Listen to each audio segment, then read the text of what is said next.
এখন কয় মিলাদ হই নাই, কি নাই? মিলাদ হই নাই, কুরআনও নাই, হাদিসও নাই। অথচ তাদের বাপ দাদারা কত শত শত বছর আগে সিদ্ধান্ত দিয়ে গেছে যে মিলাদুন নবীর ব্যাপারে কোনো প্রশ্ন নাই। দেখুন কুরআন শরীফে মিলাদুন নবী আছে কি নাই? ওয়া মুবাশশিরাম বিরাসূলিন ইয়াতি মিন বা'দি ইসমুহু আহমদ। ঈসা নবীরা যখন মানুষেরা ঘেরাও দিয়া ধরছে, তুমি মায়ের অবৈধ সন্তান, উনি কথা বলেন না, সঙ্গে সঙ্গে তিনি বড় বড় চক্ষু করে বলতেছেন, ইন্নী আবদুল্লাহ, আমি আল্লাহর বান্দা। আতানিয়াল কিতাব, আমারে কিতাব দেওয়া হয়েছে। ওয়াজআলানি নবিয়্যা, আমারে নবী বানাইয়া দুনিয়াতে পাঠানো হয়েছে। ওয়াজআলানি মুবারাকান, ওয়াজআলানি ওয়াআউসানি বিসসালাতি, ওয়াআউসানি বিসসালাতে, আমারে নামাজের আদেশ দিয়া এই জগতে পাঠানো হয়েছে। এটা ঈসা নবীর। সর্বশেষে তিনি বলতেছেন, এটা আরেক আয়াতে সূরা সফে মনে হয়, ওইখানে যাইয়া বলতেছেন যে আমারে আল্লাহ পাক রব্বুল আলামিন পাঠাইছেন।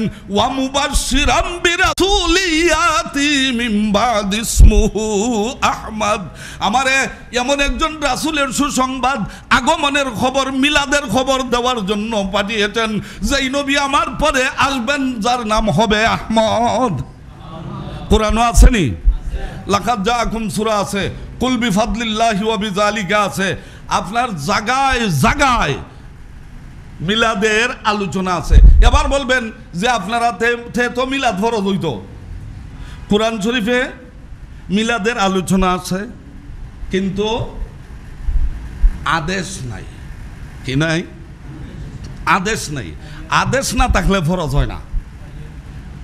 না, এটা মিলাদের আদেশ না, এটা হইল খুশি হওয়ার আদেশ। না, এটা কেন আদেশ? খুশি হওয়ার আদেশ। নবীরে ভাই আমরা খুশি হব না বেজার হব? ভালো ভালো নিয়ামত পাইয়া খুশি হইব না বেজার হইব? এটা কুরআন শরীফের আয়াত সরাসরি। আল্লাহর নবী রহমত, ওয়ামা আরসালনাকা, তো আল্লাহর নবী রহমত, অতএব রহমত পাইয়া আমরা খুশি হইব। তোমাদের যদি খানদার মনে হয় তোমরা চৌকো তেল দেখান, তো আমাদের তো বাধা নাই, কিন্তু আমারে বাধা দেও কেন? বাধা দিবাই তো কিচ্ছু না থাকলে। ওমিয়া বুখারী শরীফে আছে, বুখারী শরীফে আছে, যে এটা তো লম্বা হয়ে যাবে।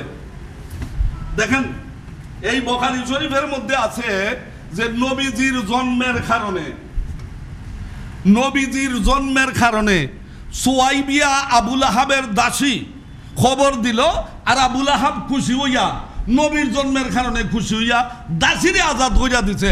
এই জন্য জাহান্নামে থাইকা ওর সে শান্তি পায়। দুই আঙ্গুল দিয়া ফানি বাইর হয় আর সুচ্ছা সুচ্ছা শান্তি পায়। এবার বলেন আবুল আহাবের মতো কাফের যদি মিলাদুন নবীর কারণে দাসী আজাদ কইরা জাহান্নামে থাইকা শান্তি পায়, তাহলে আপনি আমার মতো মানুষ, আমরা কোনো কাফির না ইমানদার? ইমানদাররা এই আমলটা করলে ফল আরো ভালো হবে না কম হবে?